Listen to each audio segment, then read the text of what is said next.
Hi, thanks for joining me again for this video, and in this one we're going to be installing gas rams, certainly on the boot, the handbrake finally and how to adjust it, and then the dreaded windscreen wiper motor, which is something I never look forward to. So hope you get something out of it. I'll see you on the other side. So I'm just setting up the handbrake here. Now the instructions say you can use the one existing hole, and you have to make one more hole to fix the handbrake bracket. Now whether you're doing the trim yourself or it's going to another company for the trim, it's kind of good to keep as much space here as possible. So with that in mind, I've just ovaled the holes very slightly. So its original position would have been back here, quite hard up against this trim, and now I can just pull it forward. It doesn't seem much, but it's about by the time it's tightened down, it's about another 5mm space, so it's not going to be leaning into the carpet trim quite so much. Perhaps this can stay flush around the bottom of the door, and it has to be go in very slightly when it goes past the handbrake here. So anything you can do to help it. Obviously you can't move it too much. It's still got to stay in line for when you make your hole here, and it obviously can't overlap the side here, because that would look unsightly. But I think there's a few things you can do. You might even perhaps consider putting a very slight bend in this top section, very slight, just to give you a couple of mil, so as not to offset or hinder the pulling up of the handbrake, because that needs to be a straight up motion. But you might just want to think about a couple of things for when the trimmer has to do his work here and put carpet, etc. behind. Obviously they take the handbrake bracket off when they're doing it, but it'll just save rubbing and pressure when they install it all again. Something else to check before installing your handbrake. Obviously you have to put the handbrake cable up through the body, which I'll show you later. You remove this adjustment piece obviously, and you have to feed the handbrake through this ring at the back here, and also through this one as well, so that this round section sits comfortably about there. Now the gap in here is quite tight, and you don't want to be fighting with it when you're restricted in the actual car. You can see here that it will not pass through. So maybe consider just widening that now. Either get a wide blade screwdriver just to give it a couple mil, or just maybe run a fine drill through it, or a file, just to open it up slightly so you can pass this cable through here more easily. Don't open it up too wide, else this little pin here will drop out. But just do something so it slides through there more easily, and you can set it all up when it's in the car and on its bracket. Now the bracket itself has got threaded holes, so all of these bolts will go through and tighten into the threaded holes. So the only original bolt I'm using is actually this top one, which seems to be about the correct length. In actual fact, I might just have to trim it off a couple of mil.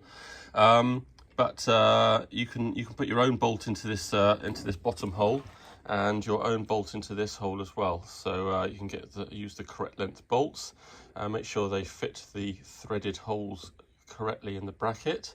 Now this is quite a nice clean handbrake that I've got. I'm just going to tidy it up a little bit more, and then we can install it. Okay, so I'm just marking up the hole for the handbrake cable to come in. It looks like it wants to come in at a bit of an angle, so I'm going to make the hole a little bit higher up there, so that it can come in at a nice straight line and have every chance it can of sliding backwards and forwards freely. So I'll make the hole, probably put a grommet around there as well, and see what it looks like.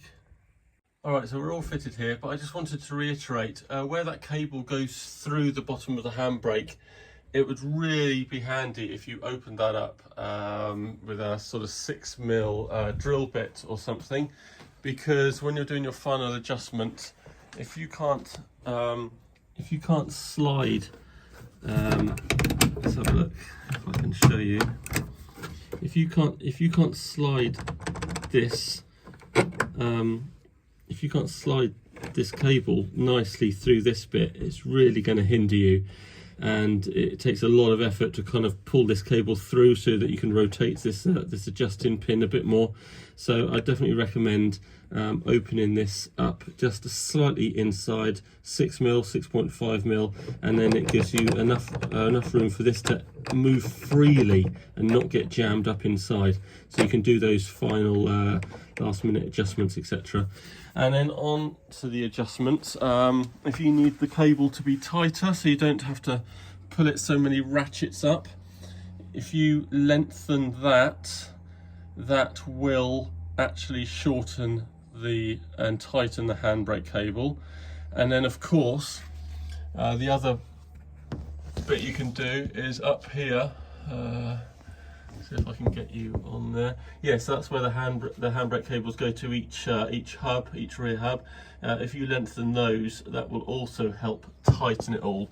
So if you tighten all those as much as possible, and obviously adjust the adjustment in here so that it's kind of just scraping the inside, then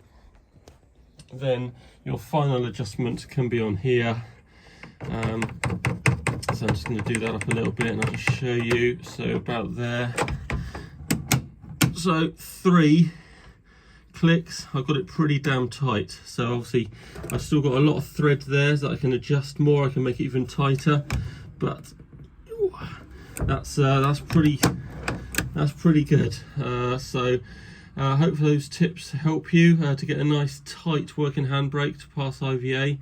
Now you should be able to go to like an MOT centre or somewhere for them to test it on their kind of rolling road, or you can go to some places and they have like a little unit, little electronic unit, and you just place it on the floor, and they tell you to go about 5 miles an hour, then slam the handbrake on, and it has like an inertia sensor in there, and that can also give you a percentage readout, and that's what I did last time. So that gave me a percentage readout of about 20. I was happy with that, and actually when I went to IVA they said I had about 22, and I think the pass is 16. So yeah, hopefully that'll put to bed any of those unrests about bad handbrake, because I think it's more than adequate and there's plenty of adjustment in there. Right, so now we'll look at fitting the windscreen wiper motor. Now, as you know, we already fitted the windscreen wipers, no problem there. So we now need to look at the motor. Now, the motor needs to be adjusted so that it's on its furthest reach out when you install it, and then you can reassemble everything. I've got to say, I don't quite understand the instruction about all the ramps and everything, but from my previous experience, and it might have just been fluke or chance, I adjusted this cog, this wheel, to be at its furthest throw here, and so when I installed it and you turn the windscreen wipers on, it kind of just does, you know, one sweep, or you know, however many times you leave the windscreen wipers on, and when you stop it, it returns to this position. Doing much the same. So I've got it at its longest reach. I'm going to reassemble it, put the case back on. First thing I'm going to do is just kind of put it in. I'm not going to thread the rack all the way through the windscreen wiper gearboxes yet, because it's extremely long and it will need shortening. So I'm going to just roughly fix the motor in place so it's in its kind of rough position, and then I'll hold this rack up past all the gearboxes and see how much it extends, and then I'm going to shorten it, making sure that I've got enough left over past the last rack so that when it does its return movement, it's not going to come out of the rack. We're going to leave enough in there for it to be able to do its return movement and then push back out again. So yeah, I'm just going to measure it first and then cut off the excess, and then I'm going to fit it permanently through the rack, and I'll show you that when it's done. All right then, so once you've got your wiper motor fitted, just temporarily, you need to start measuring the distance between the wiper gearboxes, and that's because you need to fit, I think it's called a bungee tube with flared ends. And you can see here I've got to do so one length to the first one, and then you've got a second length between the two gearboxes, and then I'm going to cover up the end that will just be moving in and out with a third piece. Now this bungee tube, you're going to wish that you bought a flaring tool that not only does your brake lines but also does this 1/4 inch or slightly larger tube, so bear that in mind when you're buying your tools. So the flared end kind of gets trapped and held in this slot at the end of the end, and then the two halves clamp together and hold this tube. So so I'm going to measure this tube now and have a go at getting some good lengths cut that go between the gearboxes and the motor, etc. Fortuitously, the tube that you get from AK does have two flared ends, so one end already has this flared end and the nut, if you like, and that fixes onto the wiper motor. So I just need to measure that. I need to measure that and cut it and do a flared end. So when you're measuring it, take into account the couple of mils you lose when you flare it, so that it's gonna fit into my next bit here. So yeah, I'm gonna have a go at that, and I'll show you what it looks like in the end. Alright, so here you can see getting the bungee tube in there quite nicely. Got a flare right in the slot, and over it goes. You've got to be really careful with bends. It doesn't like any sort of creases. The sort of shaft, the drive, the worm gear that gets pushed through is the tube is only just big enough for it.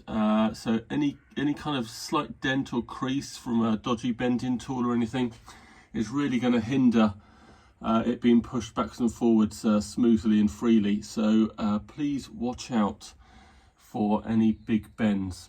You can buy this bungee tube, I think it's 6mm in a diameter, pretty cheaply on eBay. They use it a lot for gas pipes on home cookers, etc. But yeah, we're all sorted there. I've just got to do my last little bit just to cover the end that gets pushed in and out, and we are all set. So I think with that, make sure it's all lubricated, by the way. Loads of grease inside the tube or on the kind of worm drive, and we can call that completed. Now we're moving on to the gas rams and fitting of them in the boot. Now, first of all, you need to know what bits we've got. So we've got some nice bent angles here, which need to be fiberglassed into the boot at the required position, like that. And then we'll be fitting these brackets that fit to the top of the gas rams up on the boot lid. Now you get two different sizes of bracket, so make sure you use the correct size. The larger, fatter ones are for the bonnet, so make sure you use the correct size. You need the smaller, thinner ones for here.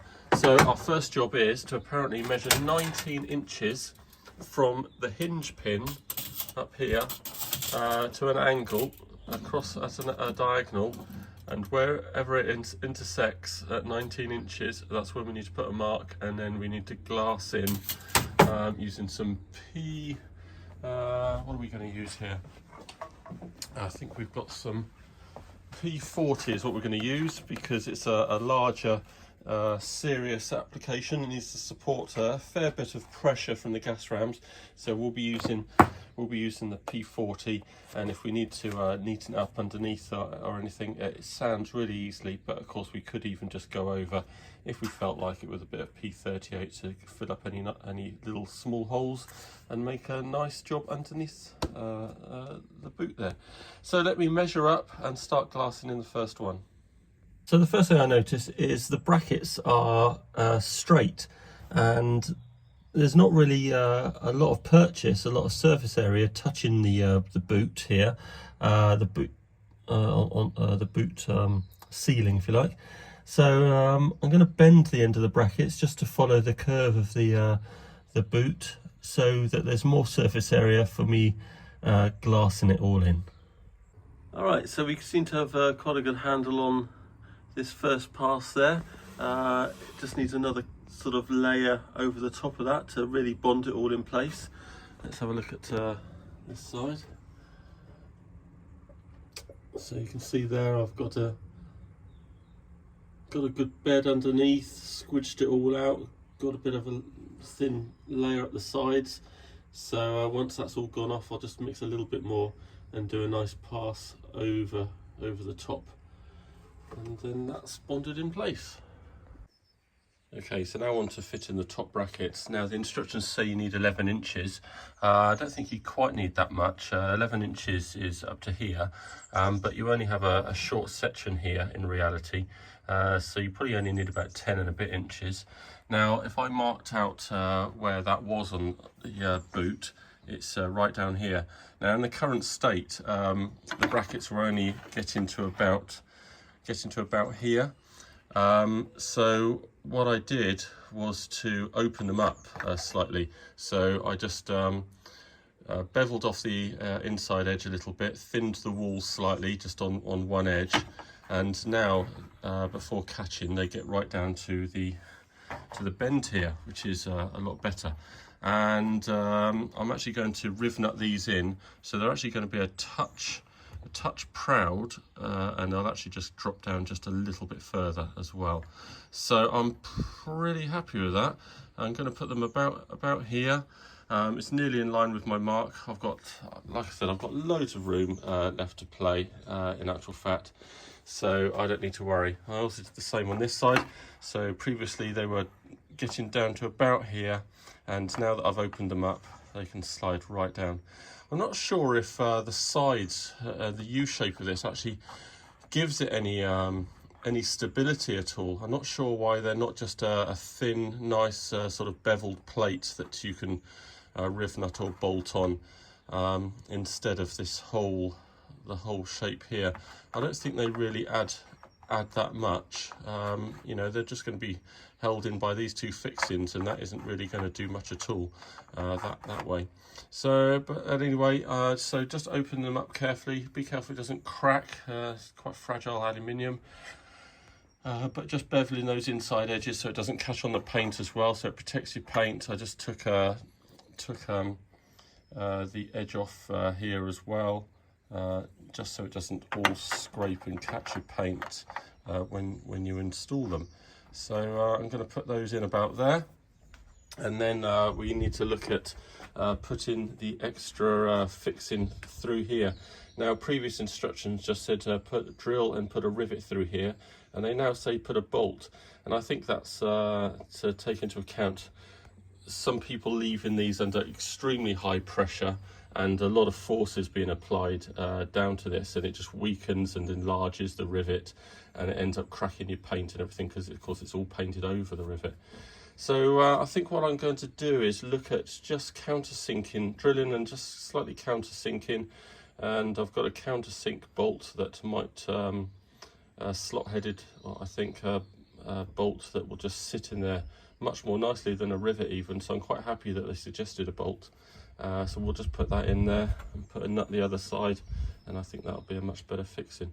So let's see how we get on with all that. Alright, so we're all fitted up there. I countersunk these holes in this little bracket, just make it a little bit more neat.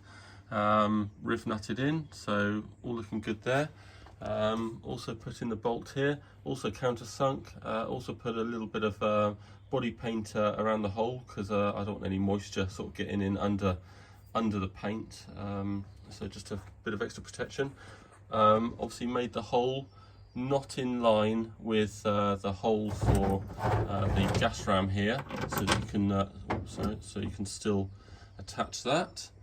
So I think when that's all painted over, that's going to look pretty neat. So the next task is to just let a bit of gas out of this gas ram until it can barely hold the weight of the boot, and then with two doing that, then it will be able to hold the weight of the boot. Just be careful letting the gas out using the little grub screw here and an Allen key. Just a little bit at a time, lean on it and see what the pressure is like. And with that, the gas rams are done.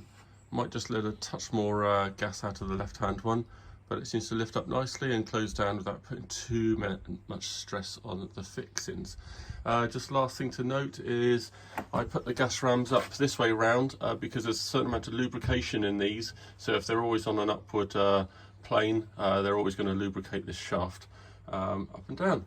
So I think it's just a little bit too strong on the left, but with that,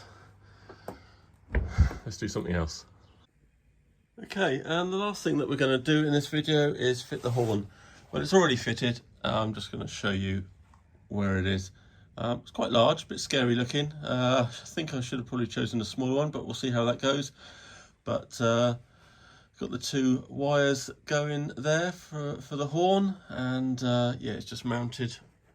I need to still do it up and put a spring clip in there, but it's just mounted on that front cross member. So that's it. Not much left to do now on these odd little jobs. Next video, we're going to do the first engine start for sure, and then we're going to tidy up the last few jobs, such as fog and reverse light, maybe front splitter and the bonnet gas rams. See you again.